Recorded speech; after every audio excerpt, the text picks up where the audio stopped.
అయితే ఇక్కడ గమనించాల్సింది ఏంటంటే ఇంత చేసినా వీళ్ళు ప్రజాస్వామ్యం ఇప్పుడు నిజానికి పత్రికా కార్యాలయం ముందుకెళ్ళి సీనియర్ మంత్రులు వెళ్ళారు, ఎమ్మెల్సీలు వెళ్ళారు, ఎమ్మెల్యేలు వెళ్ళారు, మాజీ మేయర్లు వెళ్ళారు, కొంతమంది అనేక మంది సీనియర్ మోస్ట్ ప్రజాప్రతినిధులందరూ కూడా కార్యకర్తలతో వెళ్ళి నిరసనలు తెలియజేస్తే ప్రజాస్వామ్యయుతంగా చేశారు. ఎక్కడా కూడా వాళ్ళు అవాంఛనీయ సంఘటనలు పాల్పడలేదు, దాడులు చేయలేదు.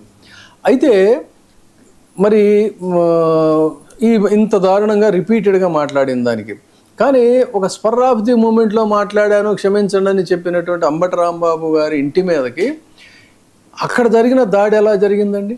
వాళ్ళు మాట్లాడినటువంటి మాటలు ఏంటి? అన్ని గంటల పాటు ఇంటిని దిగ్బంధం చేసిన దానికి దీనికి రెండిటికి పోల్చుకుంటే ఎవరు కరెక్టు, ఏది కరెక్టు? కానీ స్టిల్ మళ్ళీ వీళ్ళు ఏం సమర్థించుకుంటున్నారంటే ఇప్పుడు వాళ్ళది ఇప్పుడు నడుస్తున్న ఏమని అంటే నువ్వు ప్రతీకారం తీర్చుకోవడానికే మళ్ళీ అధికారంలోకి రావాలనుకుంటున్నావా అని మళ్ళీ ఎదురుదాడి చేస్తున్నారు.